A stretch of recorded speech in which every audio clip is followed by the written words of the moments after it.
SV6 news కు స్వాగతం. ముందుగా హెడ్లైన్స్.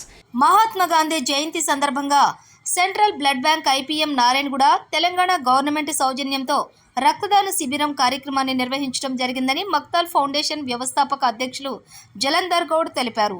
సికింద్రాబాద్ ఎంజీ రోడ్డులోని మహాత్మా గాంధీ విగ్రహానికి పూలమాలలు వేసి నివాళులర్పించిన అనంతరం పలువురు రక్తదానం చేయడం జరిగింది. ఈ రక్తదాన శిబిరాన్ని మాజీ మంత్రి ఎమ్మెల్యే తలసాని శ్రీనివాస్ యాదవ్ ప్రారంభించారు. ఈ సందర్భంగా ఆయన రక్తదానం చేసేందుకు ముందుకు వచ్చిన వారిని అభినందించారు. కేంద్ర మంత్రి కిషన్ రెడ్డి శిబిరాన్ని సందర్శించారు.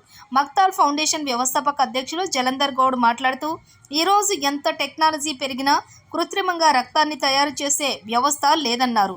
ఆపద సమయంలో ఒక నిండు ప్రాణాన్ని కాపాడాలంటే రక్తదానం ద్వారానే సాధ్యపడుతుందని ఆయన అన్నారు. రక్తదానం చేసి ప్రాణదాతలుగా నిలవాలని కోరారు.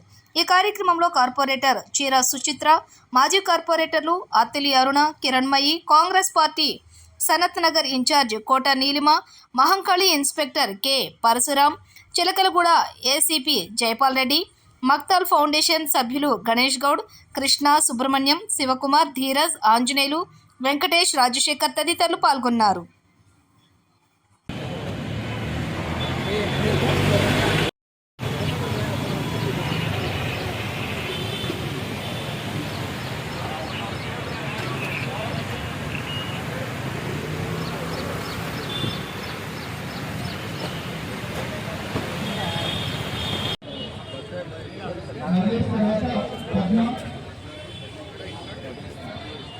Nalesh